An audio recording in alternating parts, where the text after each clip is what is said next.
Hello and welcome to Searching for Pixels. Today I have a very special guest with me, Oni Black Mage, famous YouTuber, probably most prolifically known for his recapitation videos, along with many other things. But Oni, would you like to introduce yourself for our listeners, please? Certainly. I'm Oni Black Mage. My real name is, of course, Nick DeJesus. I'm, as he said, the cornerstone of Recapitation, a few other channels, of course, on YouTube. Always here to help anyone else recap their most latest adventures. Lovely. So what we're going to do is just have a quick 30-minute chat about what you do and maybe a bit about yourself as well. So on your YouTube channel you do many different videos. You're most famously known for your recapitations. How long have you been making these videos for? YouTube in general was something I started only casually about 9 years ago, and I would have to say that I started my recapitation project probably about 3, 4 years ago, if I'm not mistaken. Before then, it was mostly idling between game guides, opinion pieces. It wasn't really focused, and it wasn't until I just simply started a project, just recapping a summary of Kingdom Hearts, where I decided that was something that I wanted to do, and with the support of the community, kept on going and growing it to where it is today. Let's say you started with Kingdom Hearts. It was. Oh, The lovely. story behind that is it actually was a favor for a friend. Oh, I very had cool. a friend named Jeff where he was asking what happens in this game, and as you know, anyone who's played that game, it's a little bit complex, a little bit complicated. Hmm. You can't just tell anybody simply what happens in Kingdom Hearts. But when we went to the internet, we looked around and saw that there weren't too many videos that really sufficiently explained it to where if you didn't play the game, you would understand it coherently. And so I decided, well, I have an amateur knowledge of video recording and editing. I have a terrible laptop. Allow me to do it in 20 minutes. And that's what I did, posted it to my friend, and some other people on Reddit caught wind of it. Oh, lovely. Because when I think of the recapitation style of videos, that there are two channels that come to mind. There's definitely yours, particularly for the JRPG aspect. And I've forgotten the name of the channel now. Do you know Easy Allies? Do you aware of Easy Allies? I adore Easy Allies. What were they before they became Easy Allies? I remember the company Game dissolved. trailers. That was it, Game Trailers. They did a similar thing, didn't they? But with say Western games rather They than did. They had a long-standing series, I believe it was called GT Retrospectives. that was it. God, I love those. I really love those. They were so good. But what's really good about your channel is you specialize mainly, I say mainly, in the Japanese JRPGs. Is there a particular reason that you stick to JRPGs? The main reason was originally I only intended when I first decided that I was going to do more videos. At first, it was a one-off project. I only wanted to do Kingdom Hearts, the first one. That was it. It was never an intention to make a series out of it, much less a cornerstone for a channel. And later, I decided I'm only going to do Kingdom Hearts, Final Fantasy, and then later I decided to do Resident Evil, Hmm. only because I felt those are a series that are very near and dear to me, and quite personally, I feel those are the longest standing stories that the most people either have the most questions for, or, not to sound snarky, they often misremember, only Yeah. because I imagine that most of them haven't played them for about 10, 20 years, and so, Hmm. details get forgotten. Yeah, definitely. And also with the JRPG, the length of the game, there's so much in there. You're bound to forget, some of the things that go on as well. Exactly. Those games on average, especially the older ones, 60 hours, and not everybody has that convenience, and it's a bit unrealistic to ask somebody, if you miss this game, go ahead and play it. Hmm. So a lot of people can't just drop 60, 100 hours. So, if anything, I felt here's an opportunity for me to help someone who hasn't played this game but still wants to know what's going on in a way that's a little bit more coherent than a Wikipedia article. Oh yeah, definitely, yeah. And I must admit, your channel is one of the top ones I look forward to, along with Noah Gladwell Gervais, Super Bunny Hop, Matthew Matosis, and there's a few others as well. Like, I really look forward to your videos. And one of my personal favourites of yours that I think I went out and bought the game because of your video. It was either 999 or it was is it Virtue's Last Reward? I believe. Yes, that was the second one. Yeah, yeah, Thank you. yeah. You've definitely inspired me to buy one of those games, so I really do look forward to your videos. And also, not too long ago, you uploaded Final Fantasy IX. Was it? Was that quite a recent one?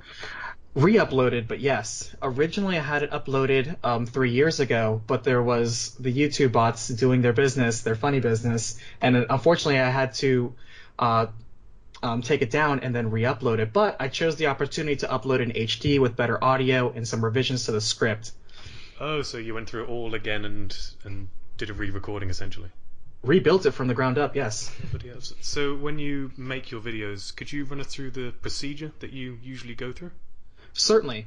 So right now there is a long queue in terms of the games that I have on listing for what I'm planning on doing. I listen to a lot of requests. I read all of the comments for people that have asked not only through my YouTube channel but also through Patreon in terms of what they would like to see next. That's usually why it has evolved into a lot of JRPGs, only because it seems a lot of people would like to have those recapped for them or revisit those memories. Yeah.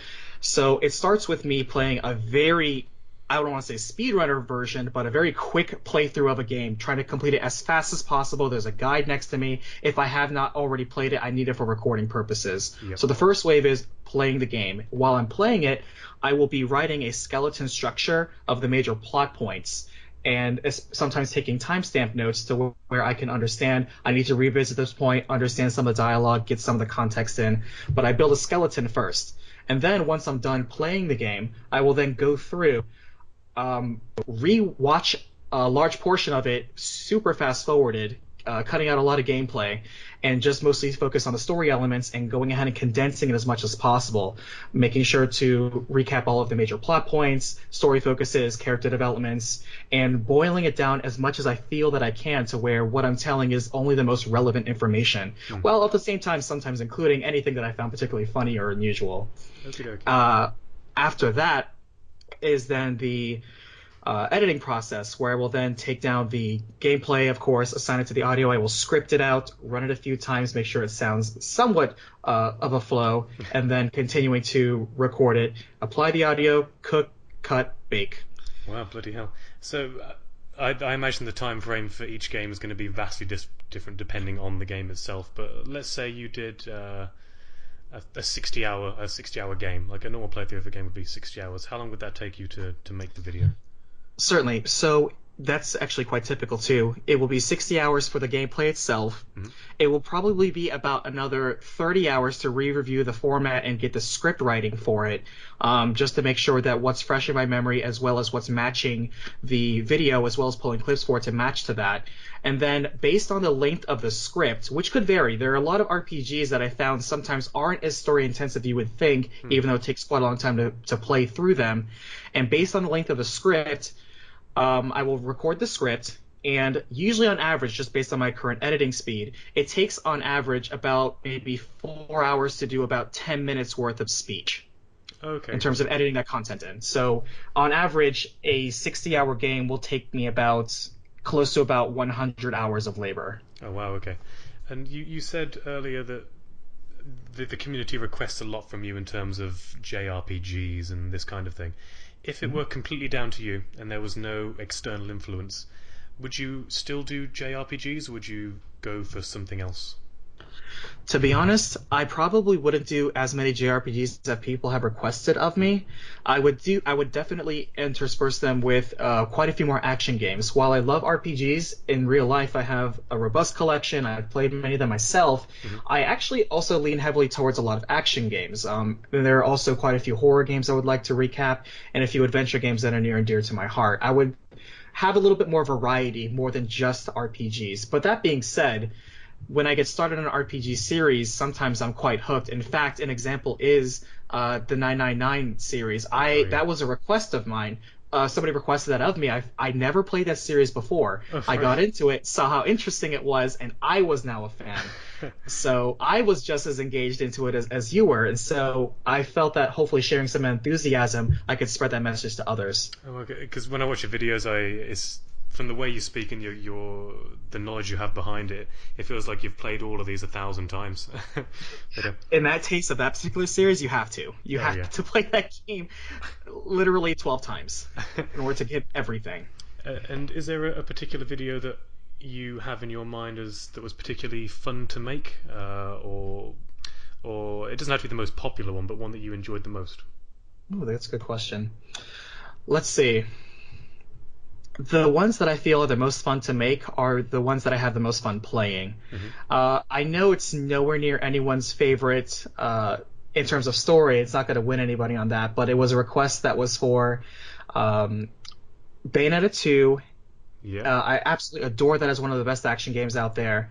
And I also, in terms of RPGs, I love Chrono Trigger. I look forward to recapping that, Oh wow. and that I know ahead of time will be my most favorite one. I cannot wait to go back into that one. Have you had many requests for Chrono Trigger?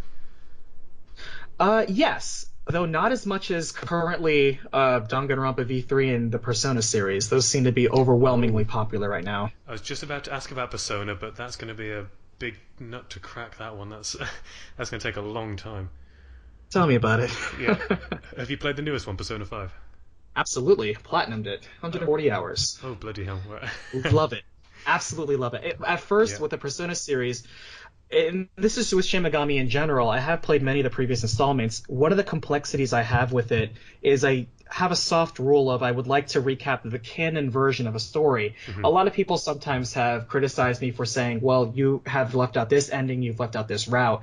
The Yeah. main reason for that is I will usually go with whatever the creators have declared to be the most canon route. Mm. And unfortunately, in the case of most Shin Megami Tensei games, they have not declared a canon route. And Yeah. so I will have to figure out some way within my current structure of adapting it to that sort of play style to where I'm still telling the main story points, but doing it in a way that's most relatable to everyone. Yeah. On top of that, are there any instances where JRPGs are obviously very very big games? What do you do in terms of side missions and side quests and things like that? Do you completely exclude them, or if they're very important to the main plot, would you do them for your recapitations? That's a great question. Uh, I've had some challenges with many RPGs where it's difficult to gauge on the outset sometimes how relevant a side quest is. Hmm. This came up recently with Suikoden 2 because that game has an incredibly robust amount of side quests. Almost every character has their own side quest. And the question for me is, do I, for the sake of completion, cover all 102 characters, or do I really focus on the ones that are actually relevant to the plot? I Yeah. chose to go with the ones that are mostly relevant to the plot, only because in the grand scheme of things, while many side quests were in fact quite interesting, and part of me still can go back and forth, take it or leave it in terms of how much I should have cut out, Hmm. I felt overall I just chose to go with what was most relevant. And then same thing with most other recaps. I skip out a lot of other side quests if I don't feel they are relevant to the overall plot, or I don't feel they add to character development. If it's a character developing side quest that's relevant to a main character, I will go with that quest. Yep. Sometimes I do make mistakes and I have to go back and sometimes borrow footage from someone else that I have failed to capture myself. Yep. Oh, lovely. And so we just talked about, say, your favorite game, a favorite video to make. Sorry, is there one that you particularly didn't enjoy making? Maybe you didn't get on with the game, or maybe it was such a long game that you just got sick of playing it for so long. Is there anyone in mind that you didn't quite enjoy making? I know this is going to be divisive for quite a few people, Yep. and I apologize for that. But if you've seen my personal opinion videos on Patreon, where I will personally post on there my own behind the scenes opinions on game, you will know this. I personally thought that Xenogears was a bit of a slog. It was slow. It was very long in order to play. It was not engaging. It felt very grindy, which I do not like. Even though I love RPGs, Hmm. I do not like long grinds. It was a slow-moving, very boring game to play, and almost a more boring game to edit. Oh, And for jeez. that was a bit of a slog. And I know a lot of people absolutely adore that game. I respect you for it. I personally had a lot of the fun sucked out of me on that one. Yep. So sorry. That's part of the reason why it took an extra long amount of time to make that video, not only for its length, but only because of my attitude about it. Yeah, yeah. And are there any videos that say have been requested a lot on your Patreon that you just don't feel like doing? Say you've left on the back burner for a little bit. I can certainly say that quite a few that get commented on would be the ones that in some cases I cannot feasibly do. For example, a lot of people have asked me to recap Final Fantasy 11 or 14. There's simply no way I can do that. Yeah. MMOs are so long, so robust, the stories are so complex. As interesting and as well developed as they are, there's simply no practical way for me to actually indulge in that endeavor. It's not possible. Yeah. Uh, Other than that, there have only been a few requests that I politely declined, such as Radiata Stories, or maybe Tactics Ogre, where I feel that unfortunately it just doesn't feel the scheme where I can actually go in that way. Or Elder Scrolls. How could you recap Elder Scrolls, Yeah, honestly? yeah, yeah. I understand. Yeah. So you've had this YouTube channel for around 9 years, did you say? 9 years, 9 years, yes. yeah. How have you seen your channel grow over time? 9 years is a long time, but have you seen any trends and anything that's been going on with your channel that you've noticed? Certainly. It came in two waves. When I first posted to my channel, it was mostly for a few boss guide videos that, again, at the time, I only made them because I didn't see anyone else doing something similar at the time for that particular one. In the beginning days, one of my most famous videos that I made with the series was the Batman Arkham Asylum Arkham City trophy completions for all the Riddler trophies. Oh yeah. And the reason I made those was all the guides that I saw online were either non-optimal paths or they took too long or I didn't like the way that they routed. I'm like, all of these could be done in a significantly more efficient way. I am a terrible editor. I know nothing about video editing. Allow me to go ahead and make a better formatted video. It sounds terrible. It sounds like I'm speaking through a potato. I admit. That was the best I could do with what I had at the time. But a lot of people enjoyed the actual guide itself. And when I did the same thing for Arkham City, a lot of people wanted me to do a few other games in terms of guides. And the Mm, same thing for Fire Emblem. I'm a big RPG fan for the tactics sides as well. I love tactical RPGs. yep. And I made a few for Fire Emblem, and a lot of people enjoyed that too and wanted me to do other videos. But as much as I do enjoy doing those games, the series I called was the meta game. As much as I enjoy doing that, it wasn't what I wanted to do. It was in the middle of those where, even though that was my most viewed videos, that was when I started to then make a few of the recapitation videos, which at the time the audience that was watching me for my guides did not like, did not want, did not support me. So it was a transition in the audience as well. So Yeah. Oh yeah. Yeah. Yes, I'm looking at your YouTube channel now, 47,000 subscribers, which is bloody that shot up since I last saw it. I think I was looking at your Patreon when you first started, and you were getting like $2 a month, and now you're up to about, is it $50 a month or something it's around there? climbing, but It's yes, it's getting there, slowly yeah. but It's nice, surely. yeah. And looking at your top videos, it's Final Fantasy, Batman, Final Fantasy, Final Fantasy. So you can see the trend kind of popping through. I'm Um, almost afraid of being pigeonholed. yeah. And so, can you tell us a little bit about yourself outside of video games? Or what do you do during? Do you work? Do you study? Anything a bit about you? Bit of your background? Certainly. So my bill-paying job is I'm actually a sales manager Oh wow. for retail. Um, my job is to simply talk to people and give them options, sell. That is exactly what I do. Part salesman, part management. That's mostly what I do. Middle management in the company that I work for. Yep. So very low-key blue-collar job, and that's what I do during the day. And during the night, I come home, eat a quick meal, and start immediately working almost entirely on this. This project, this channel actually takes up almost all of my free time. My dream is for it to be my full-time endeavor, Mm. and getting there slowly but surely. On the offside, when I feel like not spending so much time, of course, working on this channel or just doing the job, I'm a big fan of watching movies, watching anime, Yep. playing games on my own time at my own speed, and just, going out socializing with friends. Very nice. And with these 9 years that you've been making these videos, is there anything that you've particularly learnt, maybe in the video editing process, or about YouTube, or about games? Anything you've noticed that you've learnt over these 9 years? Absolutely.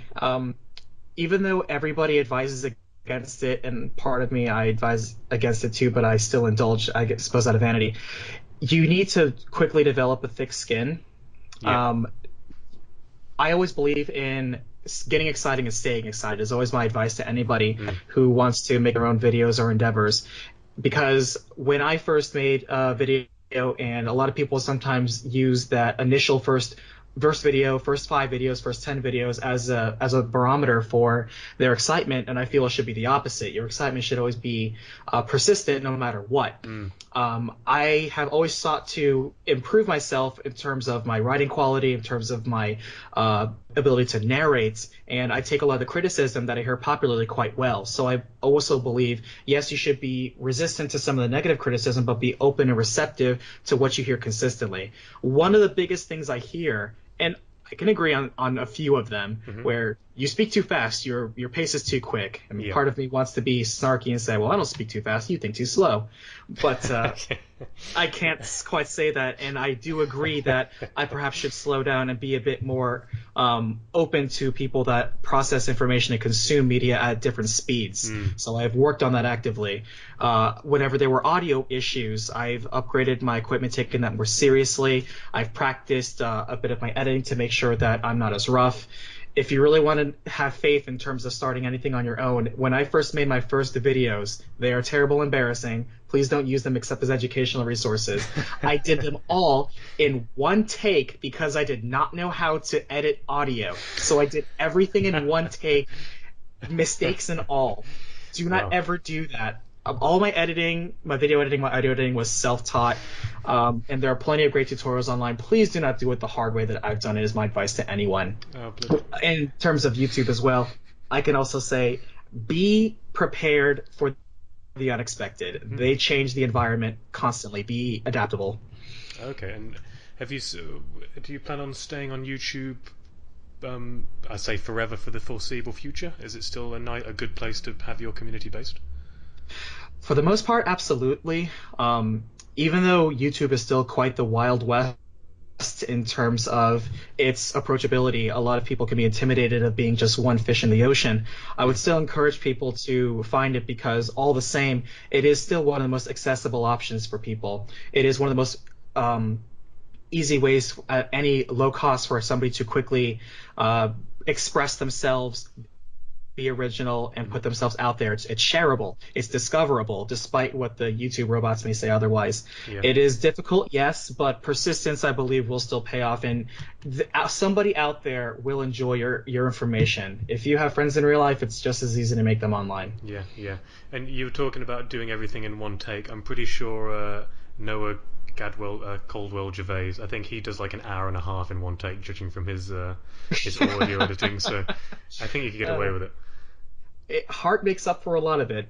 If people enjoy you as the quality of information, because in the beginning, I'm just a voice out there, but the information I wanted to provide was what I wanted to lead with. And so if that was of value to folks, that was what I wanted to hold as my highest standard. Yeah, and from your time on YouTube, have you made many, say, long-term friends or people that, say, were initially viewers of yours, but you maybe play games with on a regular basis, or you may know in real life now?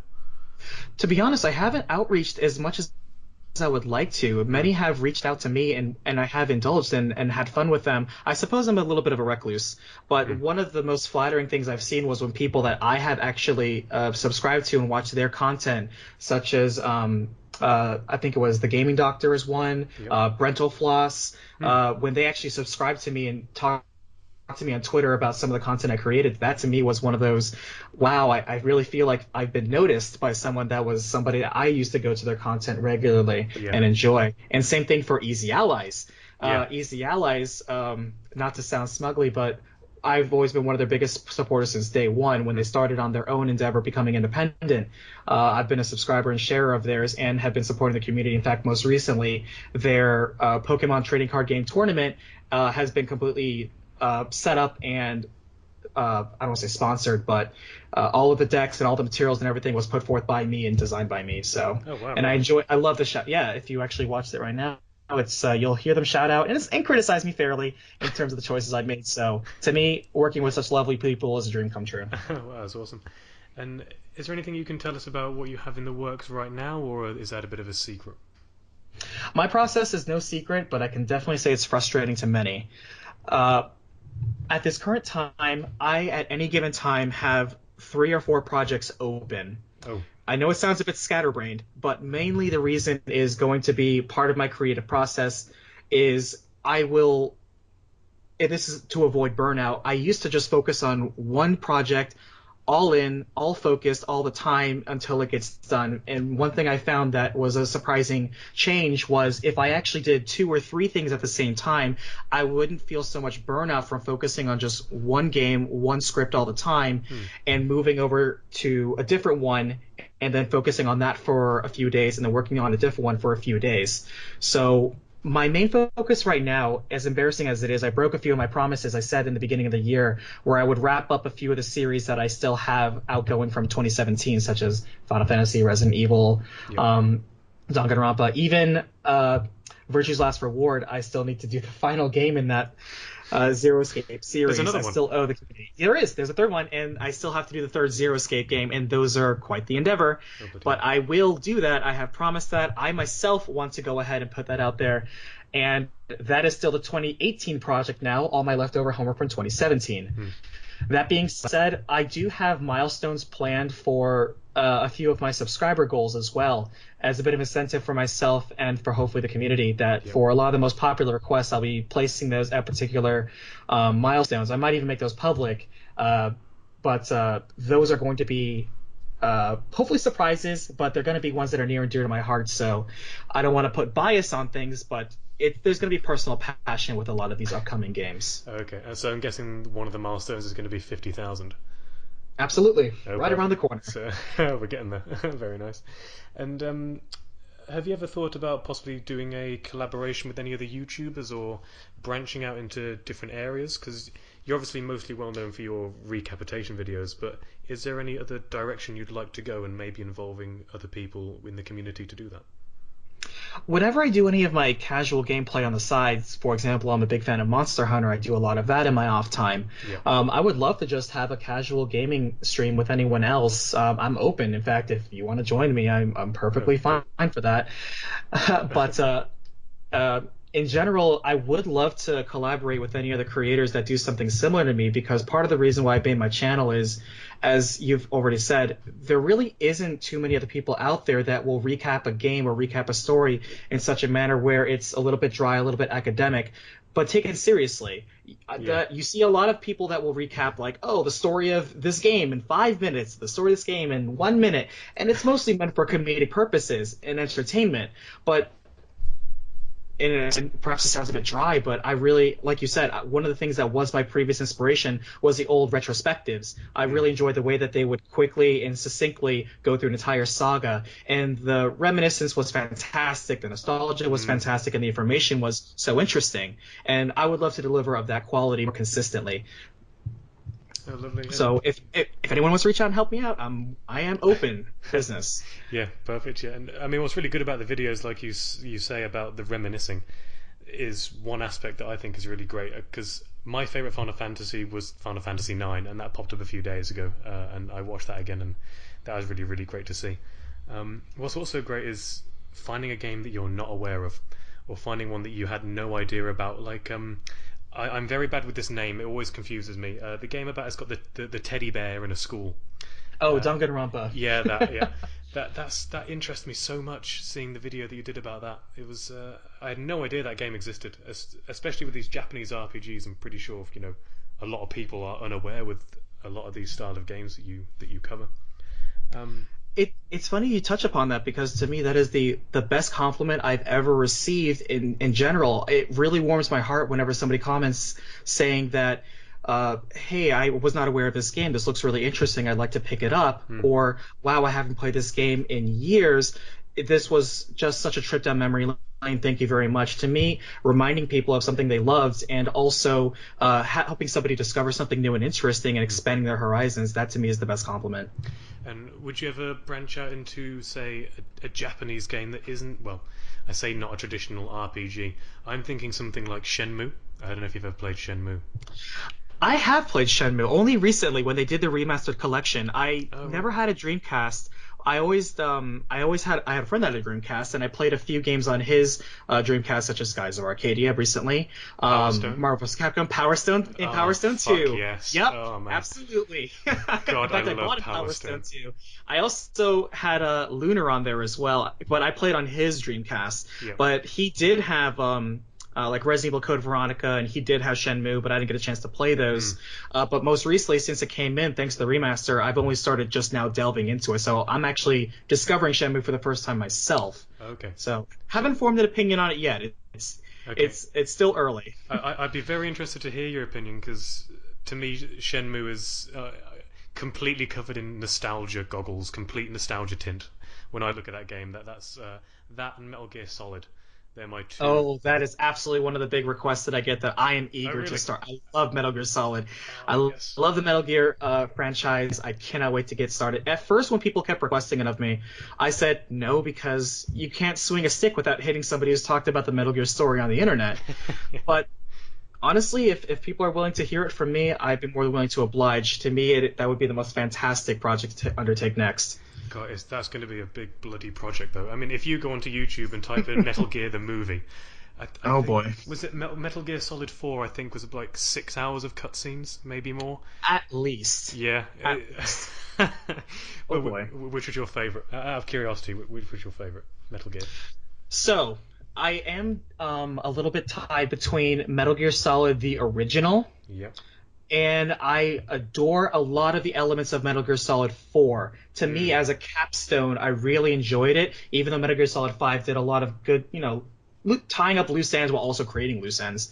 yeah. I really enjoyed both the first and the fourth one. I know 2 is the really big popular one, and I didn't, I love all of them. 3 is absolutely a big fan favorite, and I love those too. Yep. But for me, my personal pick goes to the original, and perhaps Lovely. 4, the way it ended. Now, when you say the original, do you mean the original or the GameCube updated original?